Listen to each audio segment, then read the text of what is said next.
Squad, welcome to Safe Space. Berhenti sejenak, bicara lebih dalam. Bareng aku Marni, yang bakal nemenin kamu ngobrol seputar lika-liku kehidupan. Gimana kabar kalian hari ini? Semoga semuanya baik-baik aja ya. Safe Squad, kalian tahu nggak sih, kadang kita tuh suka merasa harus terus bergerak, melakukan sesuatu seolah-olah diam sebentar aja tuh bisa bikin kita merasa bersalah banget. Padahal kalau dipikir-pikir capek juga ya hidup dengan pikiran yang terus-terusan produktif. Ada kalanya kita lupa kalau istirahat itu bagian dari produktivitas. Jadi nggak apa-apa kok kalau kalian pelan-pelan buat coba untuk istirahat. Asal jangan berhenti total ya. Nah, di Safe Space kali ini kita bakal ngebahas gimana caranya tetap punya semangat buat berkembang sambil tetap ngasih ruang buat diri sendiri. Nah, ngomongin soal itu, aku tuh nggak sendirian. Karena bakal ada 2 bintang tamu yang akan nemenin aku buat ngobrol ngebahas ini. Oke, langsung aja kita sapa dan kenalan 2 bintang tamu yang ada di sebelah aku. Hai, aku Bunga. Aku mahasiswi dari Politeknik Negeri Media Kreatif. Aku merupakan seorang content creator dari Catalyst Indonesia, Social Media Admin di Dermawan Indonesia, dan QL Specialist di Mitra Management. Halo, perkenalkan nama aku Muhammad Fabian Praditya. Aku seorang mahasiswa dari Politeknik Negeri Media Kreatif dan kesibukan aku untuk akhir-akhir ini tergabung dalam organisasi internal yang ada di Politeknik Negeri Media Kreatif. Wah, keren banget ya mereka berdua.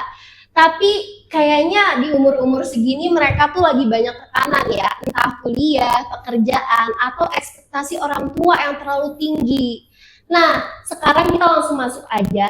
Menurut kalian berdua itu gimana sih produktif itu apa artinya? Boleh mulai dari Kak Bunga? Jadi menurut aku produktif itu lebih ke gimana kita bisa menggunakan energi dan juga waktu kita itu dengan sadar sesuai dengan kapasitas diri kita. Lalu untuk produktif sendiri itu bukan berarti kita harus punya output yang besar setiap hari, kita juga bukan berarti harus kelihatan capek.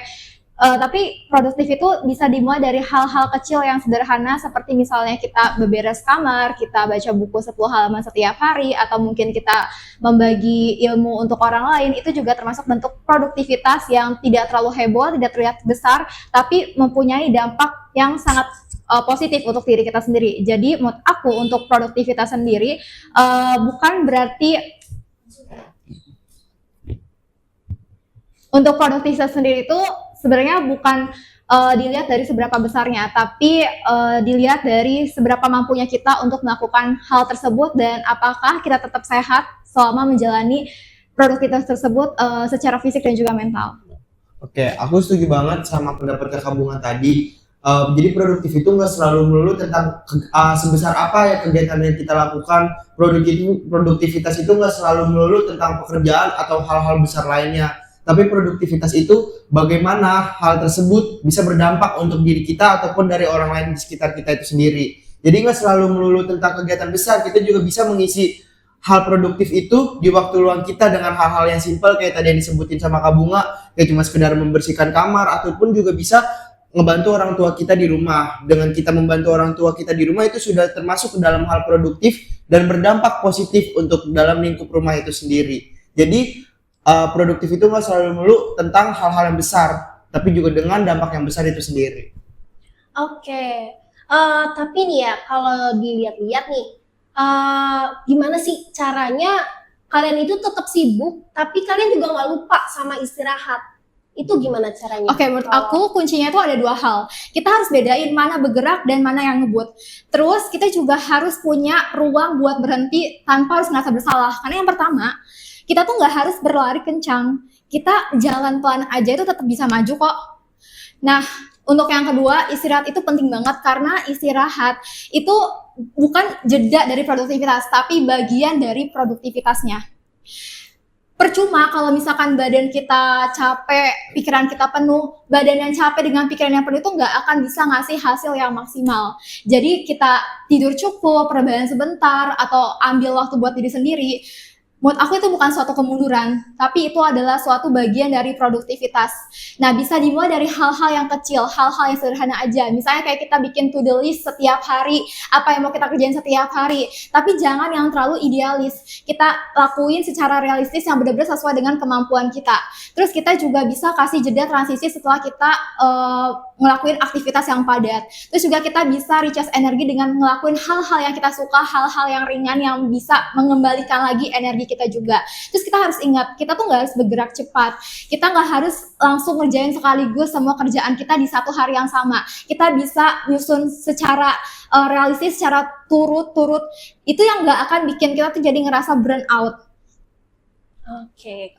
Kalau menurut aku sendiri sih apa ya, kayak kita tuh lebih mengutamakan pola pikir time management. Karena ketika kita menerapkan time management di kehidupan kita itu sendiri, otomatis segala bentuk kegiatan ataupun waktu luang kita tuh bakal lebih terstruktural.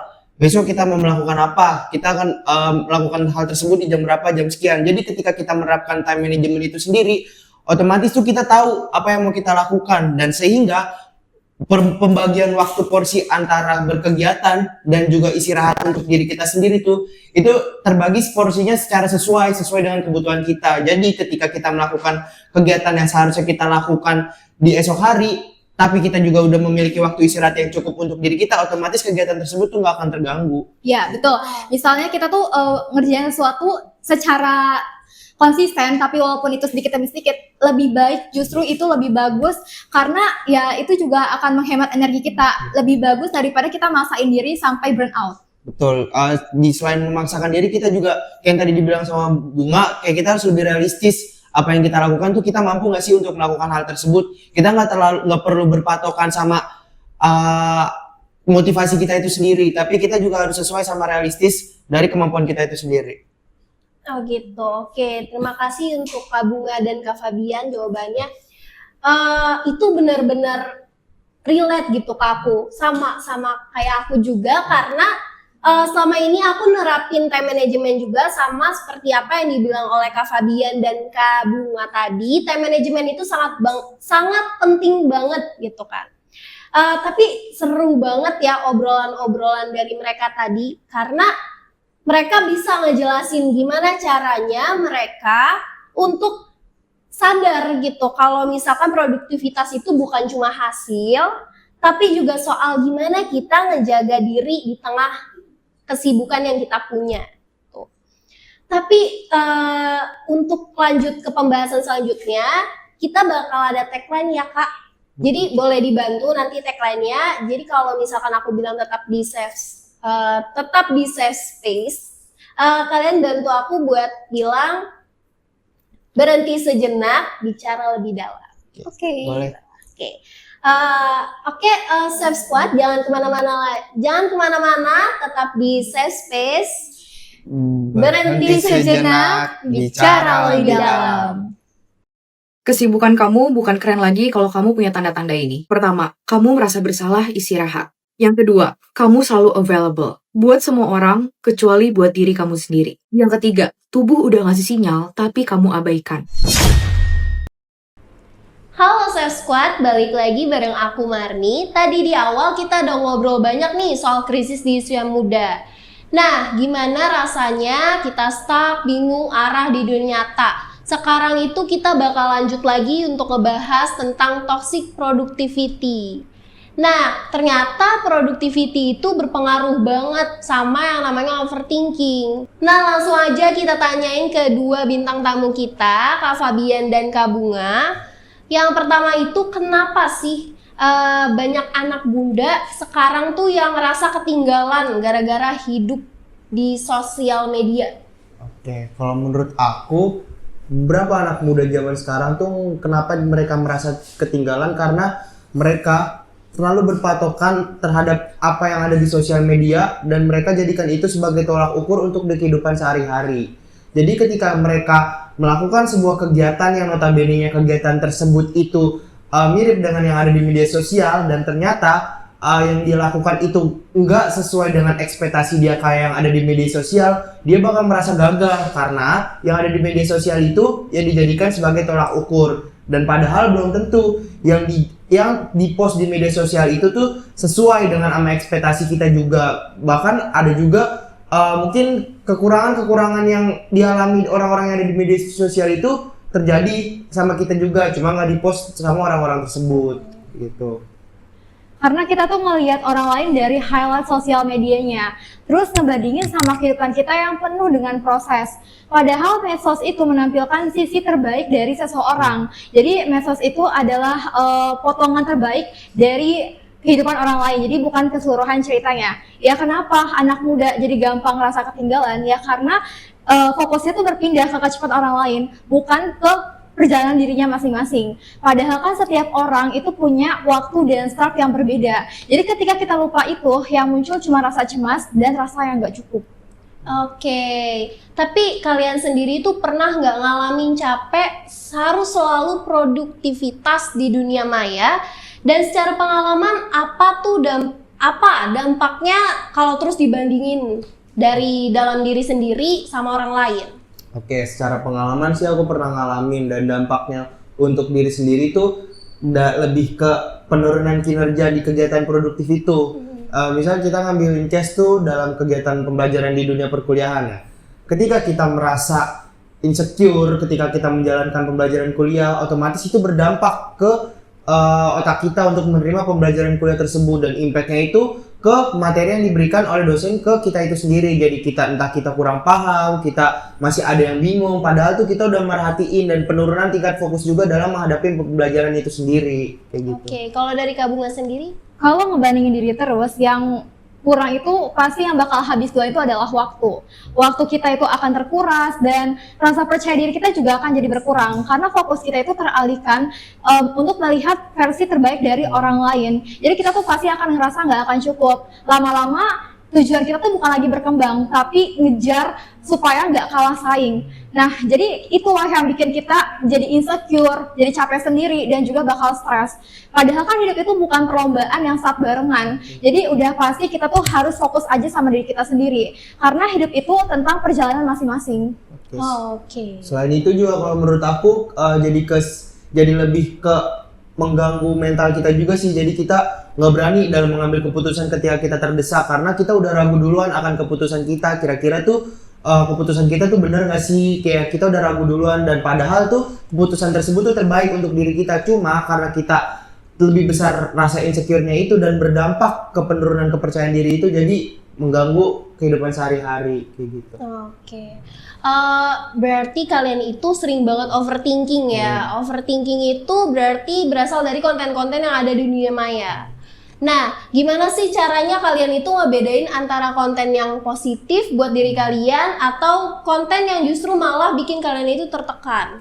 Cara membedakannya sih kita bisa menelaah konten tersebut mulai dari awal sampai akhir, karena ada beberapa konten di media sosial yang itu hanya menampilkan potongan-potongan yang sehingga potongan-potongan konten tersebut tuh bisa menimbulkan perspektif yang berbeda dari tujuan dari konten itu sendiri. Jadi ketika kita udah mulai memahami isi konten mulai dari awal sampai akhir, dan kita menelaah apakah konten tersebut relevan atau enggak ke kehidupan kita, dan kita bisa mengambil dampak positif dari konten itu dan kita bisa implementasikan dalam kehidupan sehari-hari. Dan untuk dampak negatif, kita nggak perlu ambil dampak negatif dari konten tersebut, kita cukup skip dan tidak pedulikan dari konten itu sendiri.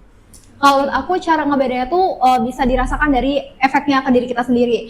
Nah, ketika misalnya kita melihat sebuah konten di sosial media dan itu memberikan dampak yang positif seperti kita menjadi semangat, terus kita pengen mencoba hal baru dan memberikan sudut pandang yang positif, itu bisa dijadikan konten yang inspiratif dan itu merupakan motivasi yang bisa kita tiru. Sedangkan ketika misalnya kita melihat konten sosial media dan setelah kita lihat kita menjadi gelisah, kita jadi terus bandingin diri sendiri, kita jadi minder, itu udah termasuk tekanan yang udah bukan lagi inspirasi. Tentunya kita harus hindari hal tersebut. Jadi ukurannya tuh bukan dari isi kontennya, tapi dari apa yang muncul di kepala dan juga di hati kita setelah kita lihat konten tersebut. Oke, ternyata itu dia yang pembahasan-pembahasan tadi. Nah, dari pembahasan yang tadi ini ada nggak dari kalian berdua itu tips singkat untuk berhenti overthinking? Tips singkat dari aku, kita lebih fokus ke apa yang kita lakukan sama dampak untuk diri kita sendiri sih, tanpa memperhitungkan atau memikirkan orang-orang yang ada di media sosial ataupun omongan-omongan dari orang sekitar kita. Kayak kita keep going apa yang kita lakuin. Misalkan ada orang ngekritik, kita telah dulu tuh kritik itu. Kira-kira kritik tersebut tuh bener nggak sih? Maksudnya apa? Sesuai nggak sih sama kita apa? Jadi kita bisa mengekstrak bentuk omongan-omongan dari orang tanpa kita telan mentah-mentah, sehingga kita nggak mudah overthinking dan keep going untuk melakukan apa yang kita lakukan tanpa memikirkan omongan orang lain kayak gitu. Aku punya tips singkat. Yang pertama itu tahu batas, yang kedua kurangi scroll, dan yang terakhir fokus ke diri kita sendiri. Maksudnya tuh gini, ketika kita semakin sedikit untuk scroll sosial media, itu berarti semakin kecil kemungkinan kita tuh untuk punya ruang untuk berpikir berlebihan. Dan juga kita harus membatasi, kita punya batasan agar pikiran kita tuh nggak penuh dengan perbandingan.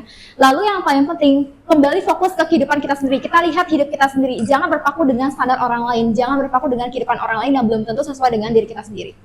Oke, jadi kayak gitu tips singkat dari mereka. Tapi pernah nggak sih kalian itu capek gitu buat ngadepin omongan-omongan orang lain? Pernah sih capek, cuma yang balik lagi itu kita harus fokus sama diri kita sendiri sih dibandingkan omongan orang lain. Karena kita yang tahu bagaimana diri kita sendiri, kita yang realistis, diri kita tuh mampu sejauh apa dan dampak untuk diri kita tuh kayak gimana. Oh iya. Pernah banget. Dan tanpa kita sadari, kita tuh harus selalu merasa kelihatan aktif, bahagia, dan juga produktif, ya tentunya biar dianggap gak ketinggalan, dan juga harus punya manfaat untuk orang lain. Padahal aslinya tuh kita butuh ruang, dan kita pastinya bakal capek banget. Karena tekanan itu muncul bukan cuma dari orang lain, tapi dari ekspektasi kita sendiri. Makanya untuk sekarang tuh aku membatasi konsumsi sosial media yang berpicu untuk menimbulkan tekanan untuk diri aku sendiri. Makanya untuk saat ini aku lebih memilih tidak terlalu menampilkan kehidupan aku secara publik ke sosial media, dan aku lebih memilih untuk keep pribadi aja supaya tidak memaksakan diri untuk terus tampil sempurna. Oke, terima kasih Kak Bunga dan Kak Fabian jawabannya. Gimana nih Chef Squad? Ternyata banyak juga pengalaman menarik dari dua bintang tamu kita hari ini. Kira-kira ada dibayangkan nggak Chef Squad setelah tahu ada banyak pengalaman menarik yang udah kita dengerin dari awal sampai akhir segmen ini? Kayak membuat kita lebih berpikir terbuka, luas, dan berpikir untuk dalam jangka waktu panjang. Kalau tadi kita sudah bahas hal-hal yang mungkin bikin kita berpikir, kali ini bakalan ada pembahasan yang pastinya bakal buat senang-senang kalian bintang tamu kita, dan pastinya bisa untuk mengingatkan Chef Squad yang ada di rumah. Oke, Chef Squad, masih ada satu pembahasan. Apa sih? Nah, jadi jangan kemana-mana ya, tetap di Safe Space. Berhenti sejenak, bicara lebih dalam.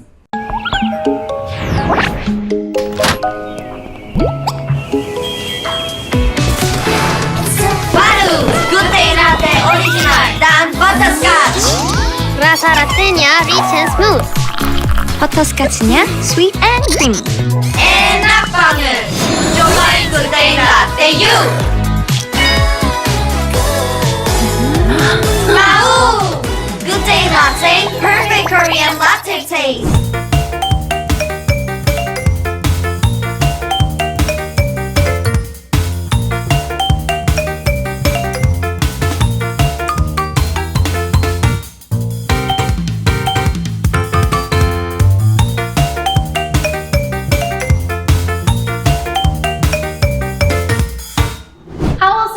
Balik lagi bersama aku Marni di Safe Space.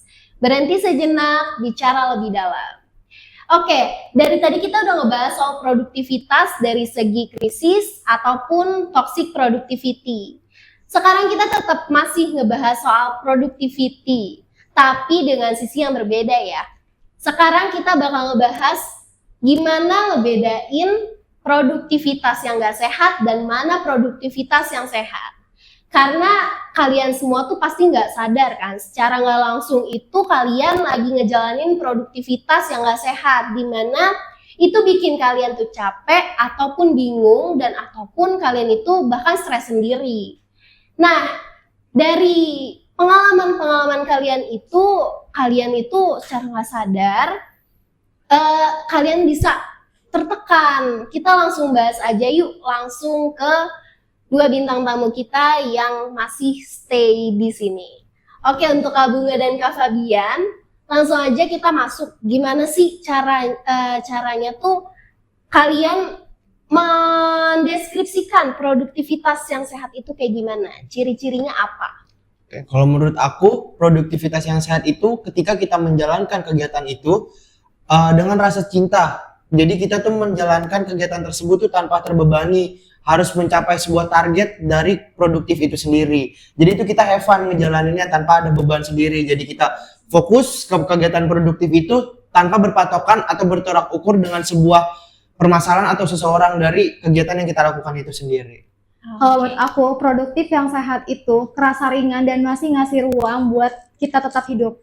Produktivitas yang sehat itu bikin kita terus bergerak, tapi kita tuh nggak akan kehilangan diri kita sendiri. Nah, ciri-cirinya tuh bisa kita rasain ketika misalnya produktivitas yang sehat, kita masih bisa ngerasain yang namanya tuh energi yang positif. Terus kita juga masih punya banyak waktu untuk diri kita sendiri dan juga orang lain. Capeknya tuh juga wajar, tapi nggak akan sampai yang namanya nguras emosi. Dan istirahat pun juga terasa itu bukan suatu kesalahan yang berdampak negatif buat produktivitas sendiri. Seperti yang sebelumnya aku bilang, istirahat sendiri itu bukan termasuk jeda dari produktivitas, tapi bagian dari produktivitas tersebut. Nah, ketika misalnya sudah memasuki masa-masa produktif yang salah atau yang toksik, itu kita bisa ngerasain di mana istirahat itu berasa kayak berdosa, dan semua hal yang kita lakuin itu berasa kayak nggak ada hasilnya dan kita tuh tetap berasa kekurangan.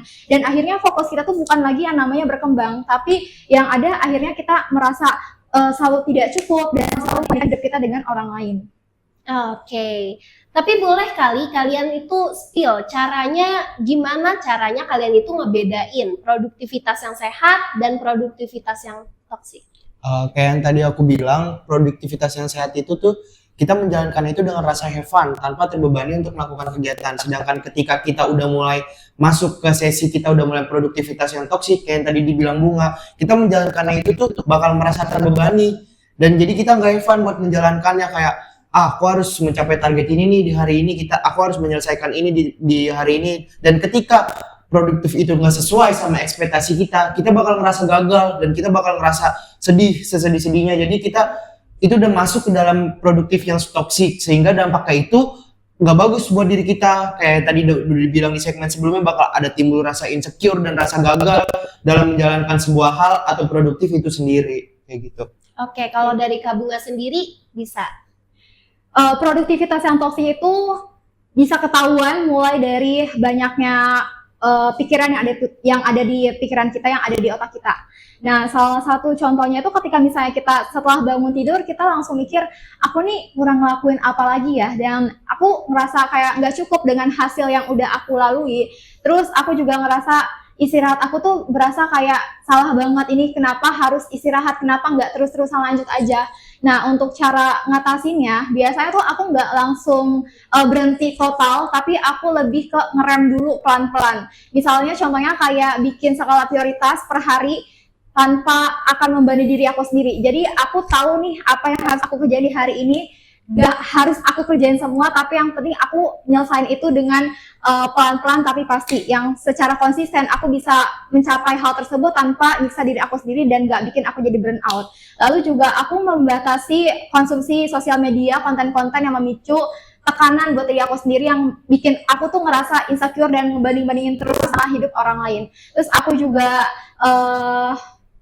di sini aku ngerasa istirahat itu adalah suatu hal yang sangat wajar. Aku nggak akan membuat istirahat aku tuh jadi korban dari segala produktivitas aku yang cukup toksik. Oke. Berarti kalian itu pernah kan ya masuk ke dalam produktivitas yang toksik? Oke, pernah? Oh, pernah. Boleh gak sih kalian itu ceritain menurut pengalaman pribadi tanda-tandanya?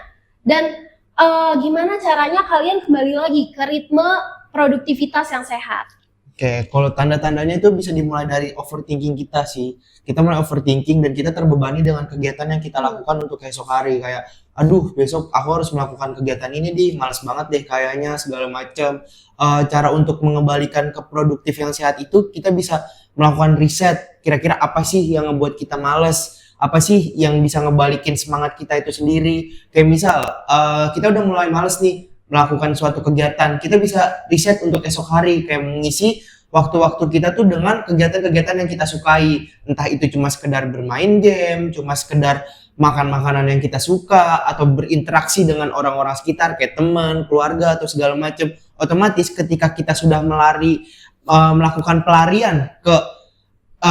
pelarian boring kita itu ke kegiatan-kegiatan yang kita sukai, kita bisa riset untuk esok hari untuk kegiatan produktif itu, agar produktif itu kembali ke produktivitas yang sehat itu sendiri. Jadi kita ngejalanin itu dengan senang hati tanpa ada rasa terbebani karena kita udah melakukan riset untuk hari sebelumnya itu, dan agar kita tidak ulangi di hari berikutnya kayak gitu. Oke, berarti kayak gitu penjelasan dari Kak Fabian ya. Sekarang kita dengar gimana penjelasan dari Kak Bunga. Toxic productivity itu mulai ketahuan bukan dari bagaimana kesibukan kita, tapi dari bagaimana cara kita merasakannya atau mengalaminya. Dan gimana sih cara aku untuk balik ke ritme semula yang biasanya tuh aku bakal bikin skala prioritas. Jadi biasanya satu hari apa sih yang aku harus kerjain.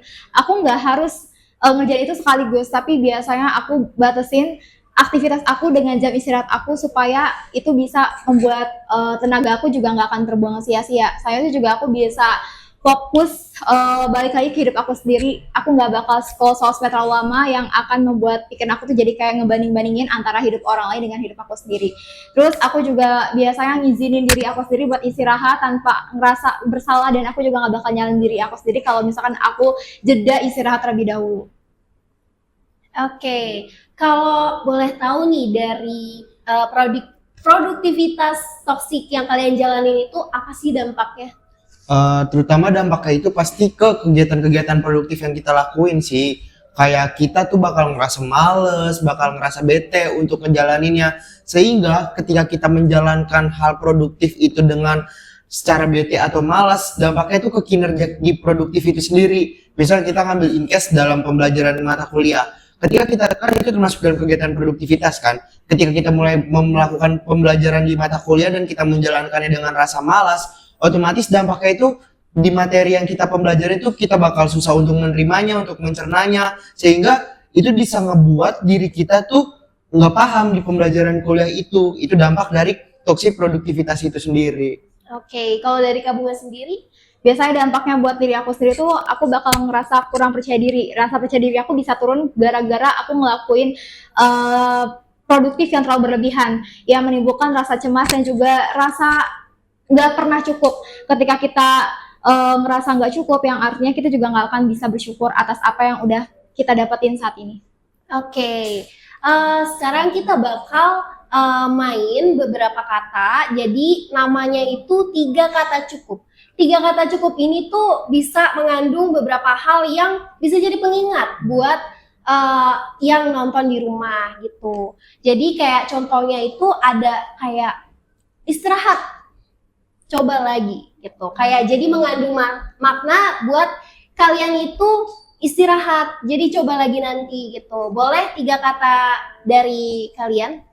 Oke, kalau 3 kata dari aku, lakukan dengan cinta. Oke. Kalau dari aku, nikmati prosesnya. Wah, kata-kata tadi sederhana tapi ngena banget ya teman-teman. Kadang sambil beraktivitas kita emang butuh pengingat kecil kayak gitu buat istirahat. Supaya kita tuh nggak lupa kalau semua hal itu nggak harus terburu-buru.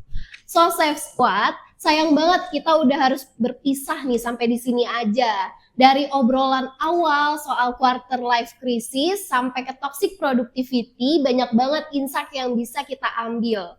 Semoga obrolan hari ini bisa jadi pengingat kecil kalau hidup itu nggak cuma soal cepat atau banyak pencapaian, tapi juga soal memahami diri sendiri. Terima kasih buat Kak Bunga dan Kak Fabian yang udah nemenin kita sampai berbagi cerita dari pengalaman masing-masing. Dan pastinya terima kasih juga buat kalian Safe Squad yang udah nemenin dari awal sampai akhir. Sampai ketemu lagi di episode berikutnya. Safe Space, Berhenti sejenak, bicara lebih dalam.